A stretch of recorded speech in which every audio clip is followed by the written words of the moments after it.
All right, so this is section 1.9 called estimating roots. So in the last couple of videos, we were looking at perfect square roots and perfect cube roots. And now we're going to kind of estimate. We're going to have something in between perfect. So remember, a perfect square is a number multiplied by itself. When taking the square root of a non-perfect square, we can use estimation. Using the square list to the left, so this is the same one that we were using in the previous section, we need to determine the two perfect squares our number is between. So we can get more exact by determining which of the two perfect squares the number is closer to.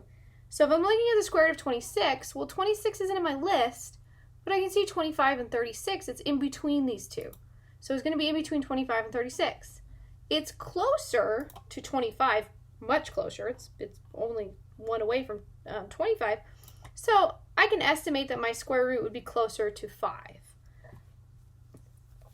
So this is just, we're literally just kind of not guessing. It's an estimation. We know what the square root of 25 is. We know what the square root of 36 is. So if we know that we're looking at a number in between those two, it's going to be in between 5 and 6. And we can kind of estimate which one it's closer to based on which perfect square is it closer to.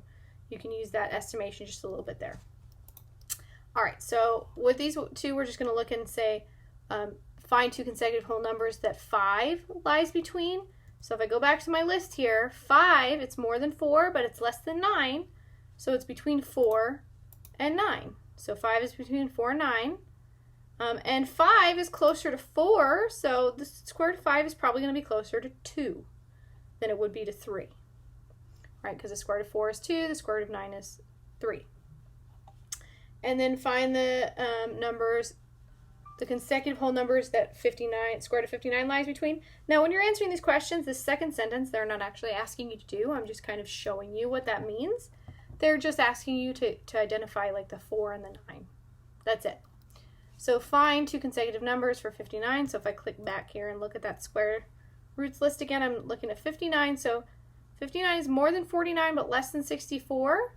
So we're looking at it's between 49 and 64.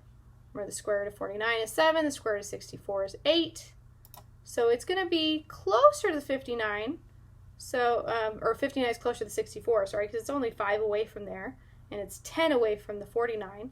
So the square root of 59 is probably going to be closer to 8 on that one.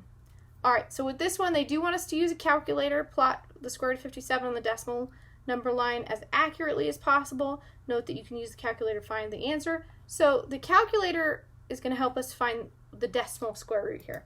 So if I use the calculator, find the decimal, type 57, then click the square root button.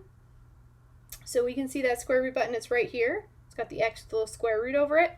And then it'll let us know what that square root is. So it's going to keep going on and on forever. If you take the square root of a non-perfect number, it's a non-terminating, non-repeating decimal. So it's what we call irrational. So it just keeps on going on and on forever with no pattern. So this one, I just want to go out a couple decimal places to see, what is it closest to. So I don't want to just go 7.5. It's 7.54. This would round to a 5 though. So 7.55. So in here, I do want to note that each one of these is what we call a tenth. There's 10 spots here. So I would count out to 7.5. But because it wants as accurate as possible, I need to know it's not going to be 7.5. It's going to be 7.55, which means I'm going to go to the middle in between. It's not closer or farther away from either one. It's kind of like right in the middle there. So I want to put it right in the middle. And Alex is going to be a bit picky on where you place that dot. So make sure you're paying attention to the exactness, or accurate. Be as accurate as possible, like it's saying. All right, so that was estimating square roots. I will see you on the next video.